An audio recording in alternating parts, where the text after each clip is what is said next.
ओम नमः शिवाय। आपण तो अनेक पर्यटक स्थली जाइचंती। मु आपन को एक निर्माण होची पर्यटक स्थली देखिया को चाहूची। 153 फुटर शिव मूर्ति ये होची तांकर एक प्रतिमूर्ति। आसन देखिबा 153 फुटर शिव मूर्ति।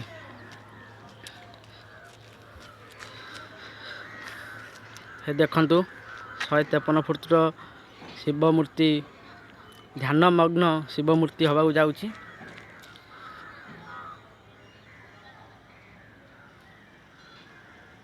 आपण देखिथिबे राउरकेलार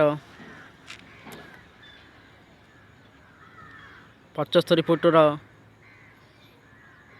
हनुमान मूर्ति। ये होची आपनर जाजपुर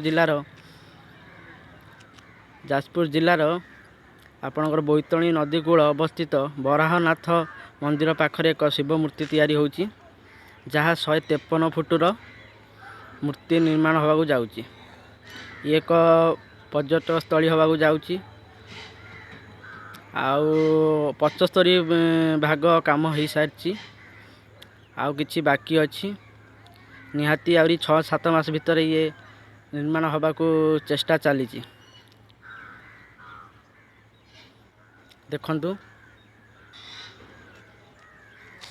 ये होची तांकर प्रतिमूर्ति।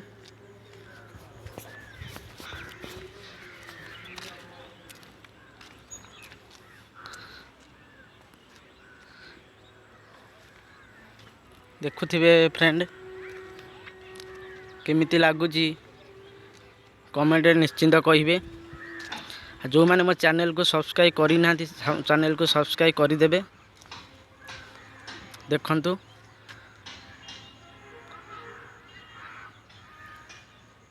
बहुत सुंदर मूर्ति हवा को जाउची। देखि पारुथिबे आपण काम भी चालुची।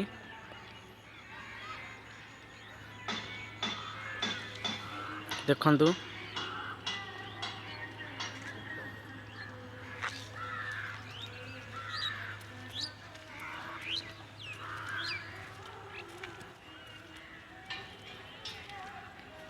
देखंतु तार आखपाख एरिया को टाइप रे हवा को जाउची।